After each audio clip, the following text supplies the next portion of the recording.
केंद्रीय मंत्री अमित शाह ने राजस्थान के मुख्यमंत्री अशोक गहलोत और पूर्व डिप्टी सीएम सचिन पायलट के बीच जारी टकराव पर तंज कसा है। उन्होंने शनिवार को भरतपुर में पार्टी के एक कार्यक्रम में कहा कि पायलट का नंबर कभी नहीं आएगा। भले ही वे जमीनी स्तर पर बहुत सक्रिय हैं, लेकिन कांग्रेस के खजाने में गहलोत की भागीदारी बड़ी है। शाह यहां कॉलेज ग्राउंड में बूथ विजय संकल्प हमारा कार्यक्रम के तहत पार्टी कार्यकर्ताओं पदाधिकारियों को संबोधित कर रहे थे। राजस्थान में 7 महीने बाद विधानसभा चुनाव होने हैं, ऐसे में सियासी पार्टियां अब सक्रिय होने लगी है। शाह ने राजस्थान के सभी लोक देवताओं और महाराजा सूरजमल को याद करते हुए अपने संबोधन की शुरुआत की। उन्होंने गहलोत की सरकार को 3D सरकार बताया। बोले यह 3D पर चल रही है। शाह ने 3D को राजस्थान में दंगे, महिलाओं से दुर्व्यवहार और दलितों पर अत्याचार से जोड़ दिया। शाह के संबोधन की कुछ बड़ी बातें हैं, चलिए आपको बता देते हैं। उन्होंने कहा 2014 के लोकसभा चुनाव में हमने राजस्थान में 25 सीटें जीती, 2019 के चुनाव में भी 25 सीटें जीती।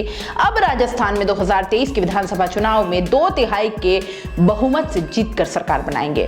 गहलोत सरकार ने वंशवाद को बढ़ावा दिया है, जातिवाद को भड़काने का काम किया है।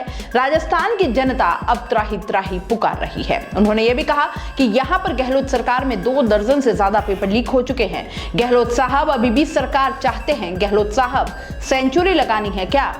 राजस्थान में क्राइम चरम पर है, सुनियोजित दंगे होते हैं। गहलोत सरकार वोट बैंक के लालच में कोई कड़े कदम नहीं उठाती।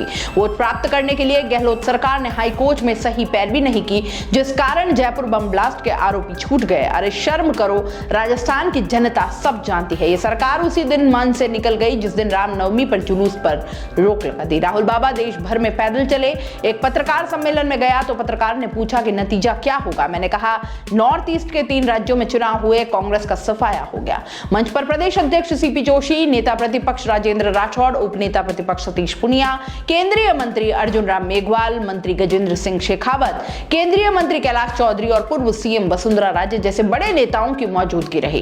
पूर्व सीएम वसुंधरा राजे ने कहा कि हमारे यहां जमीन का जलस्तर गिरता जा रहा है। पिछली सरकार ने 13 जिले का प्लान बनाया था। ईस्टर्न कैनाल में कोटा से लेकर अलवर तक को शामिल किया गया।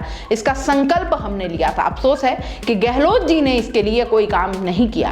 गहलोत कहते हैं कि भारतीय जनता पार्टी दूसरे दलों की सरकारों को हाथ में लेने की कोशिश करती है, जबकि इनकी खुद की सरकार इन्होंने 2008 और 2018 में भी जोड़ तोड़ की बनाई थी।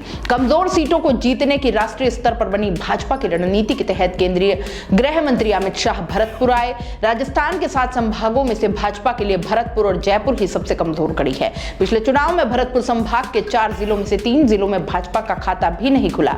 भरतपुर, करौली और सवाई माधोपुर में भाजपा की स्थिति शून्य रही, जबकि धौलपुर में सिर्फ 1 सीट पर जीत मिली थी। बाद में इस सीट से जीती शोभा रानी कुशवाहा को भी पार्टी से बाहर कर देने के कारण मौजूदा समय में भरतपुर संभाग की 19 सीटों पर भाजपा का कोई विधायक नहीं है।